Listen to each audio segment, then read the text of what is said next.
Good morning. Happy Monday, boys.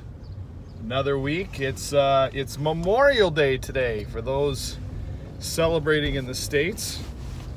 And it's a hot one already. 19 degrees. I don't know why I'm wearing a jacket. It's tarps off today, boys. Tarps off.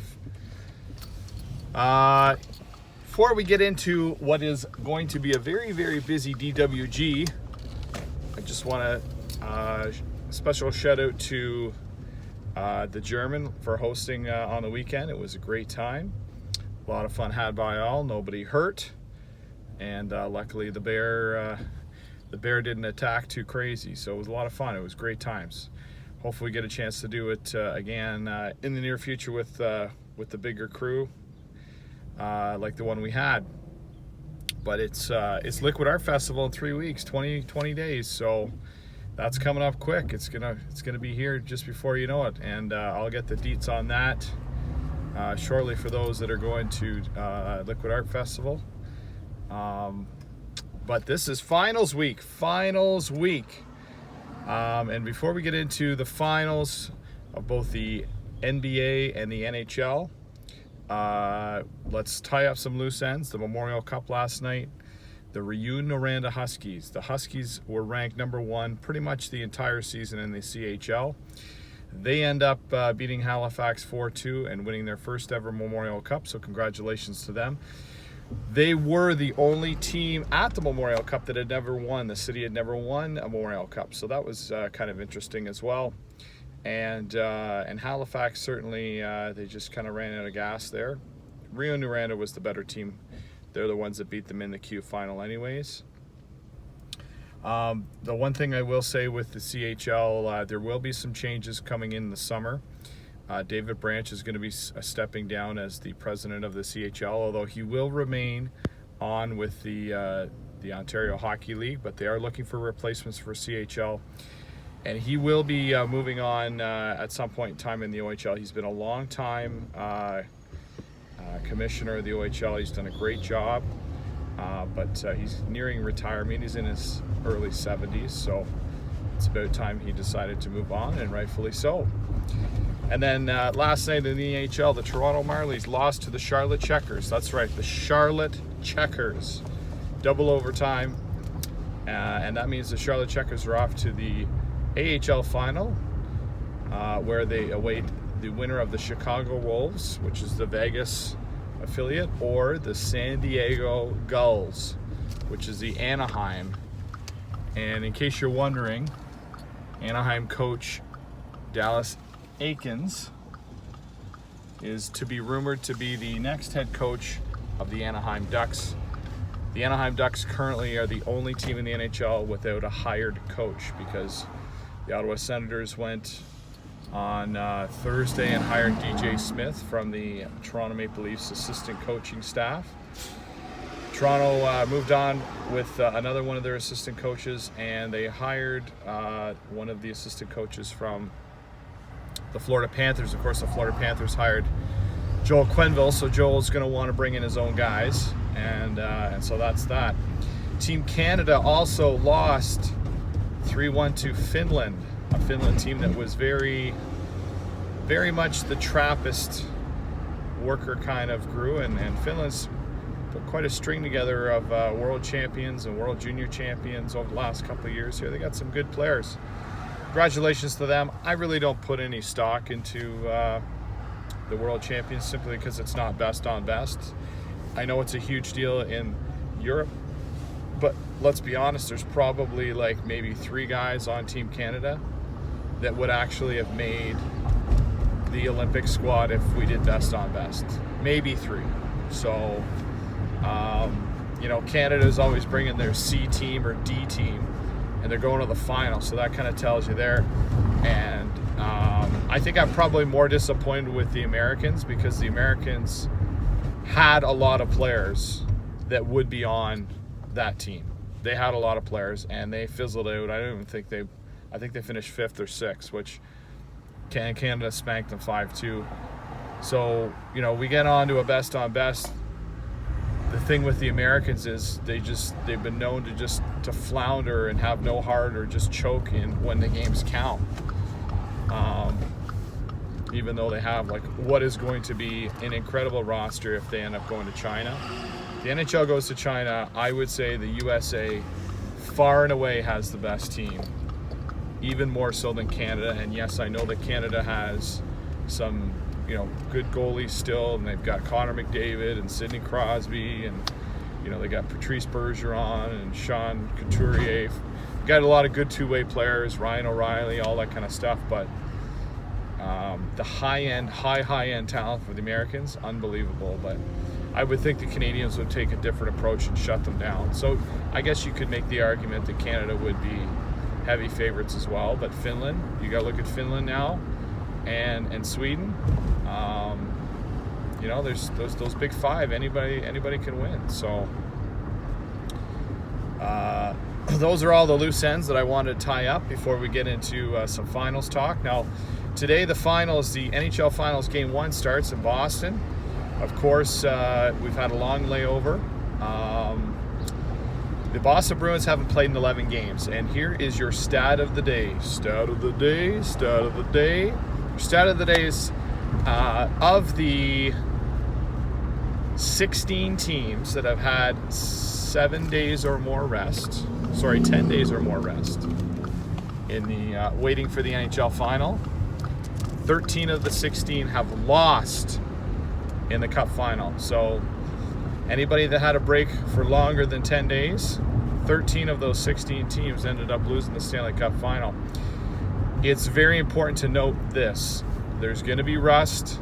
The first period is going to be the worst hockey you've seen in the entire playoffs because of the layover. Teams are feeling each other out, and it's just going to be real simple, rolling four lines, jump and chase, chippy. It's not going to be a pretty hockey. It's not going to start, the series isn't really going to start till halfway through the game when guys get their legs under them and get going. But I will say this, because of the long layover, St. Louis has a very good chance to win tonight's game, provided that they stay out of the penalty box. If they go in the penalty box, I think that equals the game out, and Boston can get their legs under them with a couple PPs, maybe a couple PP goals. But if they don't, I think St. Louis can go back to St. Louis with a split. And I've said it before, there's going to be at least two games, and this one might be the one tonight because it might be so sloppy that you're going to see an overtime game. So I think we're going to see 2 overtime games at least in this series, and that's what makes it hard to pick. I know a lot of people are picking Boston, a lot of the pro guys and a lot of the analysts are picking Boston, but I think St. Louis has the better team. I really do. Like, truthfully, I think St. Louis has the better team, but Boston is more experienced. In fact, St. Louis doesn't have anybody on their team that has a cup ring, and that's only the 3rd time in 75 years that's ever happened. The last team, of course, the 1989 Calgary Flames, but they were riddled with guys that were veterans. Like, they had a ton of veterans. Lanny McDonald, Jim Poplinski come to mind, and Mark Hunter, like all kinds of good veterans that have been in a lot of battles. So St. Louis, I think they're, to me, I'm leaning on St. Louis. I said last week St. Louis in 6, probably more so because I'd like to see the fans of St. Louis win it on home ice. I always love that. I always love when a trophy gets presented on home court or home ice. But I can see this going 7 games, and it is, to me, it is kind of a coin flip series. It's really, really close. It's going to be much closer than I initially thought. I think 6 because St. Louis might get a couple bounces to make it 6, but it's going to be super tight. I'm just leaning towards St. Louis because they can play the speed game better, and they can play the rough and tumble way, but they're faster at doing it. So if Boston, which is really a top line heavy team in terms of getting offense, if they're going to get shut down, Boston can't provide any offense. That means Tuukka Rask is going to have one of the best performances of a Stanley Cup final goalie in history, which would mean he would probably be the Conn Smythe. So if Rask wins the Conn Smythe, that's probably why. But there's secondary offense that St. Louis can get that is better than the secondary offense that Boston has. Krejci is not going to get as much offense as the Schwartzes and the Tarasenkos of the world. They've got Riley that can play two ways, and he's going to negate Bergeron.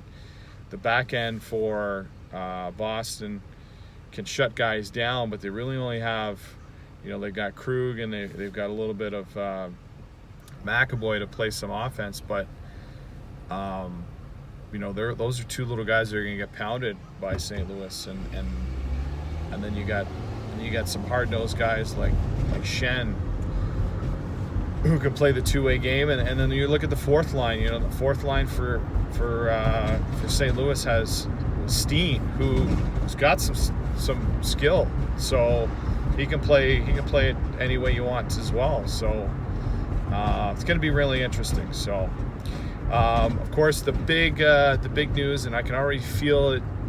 Even being this far out of the inner city of Toronto, the Toronto Raptors have gone to the NBA Finals, which is amazing. I won't get into any prognostication today because we got 4 days until that Thursday game. I was actually surprised. I didn't realize till on my way home from work early in the morning Saturday that Toronto had a better record, which means they have home court, which is another. You're going to need all the things. You're going to need all the help you can get when it comes to playing the Golden State Warriors. You're going to kind of maybe hope that KD is either not playing or playing injured. You're going to kind of hope that maybe you get a break with Boogie Cousins not playing, or you might, maybe Curry's got a cold hand. Home court advantage is going to play a factor. All these kind of things are going to play a factor. But I will say this, the American media is so obsessed with Drake, and Drake is not even on the fucking team. He's on the court, but this team, the Raptors team, is just a bunch of guys that just want it. They're not about flair, they're not about showmanship, they're not about trash talking. They just go out and they want to work and they want to win, and it's really refreshing to see that. There's not a lot of prima donnas on that team, so they almost need Drake because Drake is keeping everybody off of them in terms of the pressure. So the media is going to talk about Drake. The Warriors are going to be asked about Drake. Draymond Green is known for getting into that kind of stuff, and I would love to see Drake really go after Draymond Green. Of course, Draymond, if you remember back 3 years ago I think it was, when the Cavaliers won, LeBron James on the way home from winning in Golden State wore a shirt, an Ultimate Warrior wrestling shirt. It said the Ultimate Warrior with the Ultimate Warrior face on it. And that didn't sit too well with Draymond Green. The following year, the Warriors beat them in 5, and he had a shirt that said Quickie with the trophy on it, and the Q for the Quickie was the same Q as the Quicken Loans Arena. And then the year after that, which was last year, they swept them, and he had the Arthur hand, which was tweeted halfway through the year of frustration from LeBron, the cartoon Arthur, and on the bottom of that Arthur hand he had his 3 cup rings, or 3 Larry O'Brien trophy rings. So I wouldn't be surprised if Draymond continues the streak and does something around Drake, or Drake quotes. Maybe he does the praying thing, and then on the praying thing he's got his 4 cup rings, or 4, sorry, I'm not cup rings, but 4 rings on the praying logo for Drake. Or maybe he does something like God's plan. Maybe he has both. He has God's plan with the hand and then the rings on there. Something to do a subtle jab to Drake if Golden State wins.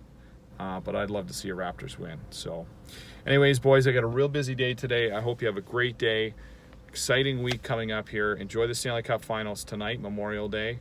And we'll talk to you tomorrow. We'll get into some of the details with the NBA Finals and a recap on tonight's game. Cheers.